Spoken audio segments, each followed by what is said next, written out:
It's one of the most popular small cars on sale, and now Hyundai has added to its i30 hatchback with this guy, the N-Line, a little bit of sportiness to the hatchback lineup. Here are 5 things you need to know about this all-new i30 N-Line.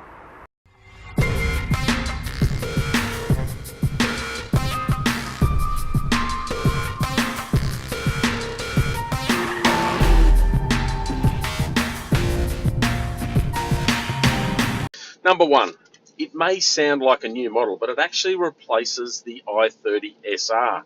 So it's actually a replacement or a renaming rather than an addition to the range, which is all fine, and it does make sense because Hyundai now has that sub-brand, the N sub-brand. So they've got an i30N. This one's the i30 N-Line. So it gets some of the good bits from that N, mainly with styling, so things like the bumpers and so on, but it makes do with a more mainstream engine, in this case a 1.6 litre 4-cylinder turbo. Number 2, as mentioned, it's got a 1.6 litre turbo engine. Now there are actually 4 engines available across the i30 range. You've got a 1.6 diesel, a 1.6 turbo petrol, this one, a 2 litre turbo petrol, and the base one, the garden variety one, a 2 litre non-turbo. So it is the equal smallest engine in the i30 lineup, but it's got absolutely no shortage of go. You've got 150 kilowatts all up, so drop it down a gear and step on it. It goes quite nicely, and it gets a little bit of feistiness as it gets going. One of the most impressive bits for me, though, is the flexibility across the rev range. So even down at around 2,500 revs, the sort of engine speed you'd be dribbling around town in, it's still pretty strong. Number 3, you can still get a manual transmission. Woohoo! That's pretty unusual these days. A lot of cars, particularly performance cars, tend to just head straight towards the automatic.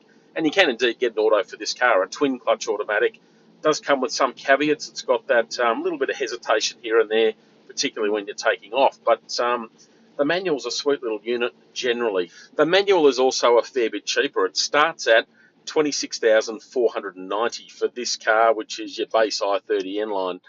You can get a premium one, which costs more, and you can also get, obviously, the automatic, another $3,000. So you can spend more money if you want, but you still get plenty in this thing. I mean, for that money, 26.5 grand, you're getting leather seats, some cool colours around the place, navigation, Apple CarPlay, Android Auto, a decent, well-equipped car. For my money, from the value perspective, I reckon this thing, the N-Line, is pretty much the sweet spot of the i30 lineup. That said, it is a fraction more than the old SR that it replaces, but you sort of get a little bit more too in terms of styling differentiation. Number 4, there is another reason that manual is $3,000 cheaper than the automatic, and it's not just the transmission.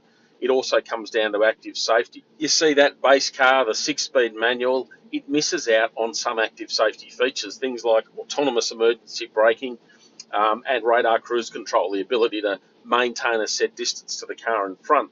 That's pretty disappointing. It's actually disappointing that Hyundai offers them as an option at all across the range, only the base cars admittedly, but to have it miss out completely if you want a self-shifter is a bit of an oversight. And number 5, if you want any colour other than white, then you better budget for another $495. That's what Hyundai charges for mica or metallic paint. And it just so happens that every single colour in the palette other than plain Jane white is one of those optional colours. So another $500 onto the top. So that's the i30 N-Line. Now if you want full details or full review of this car, go to practicalmotoring.com.au.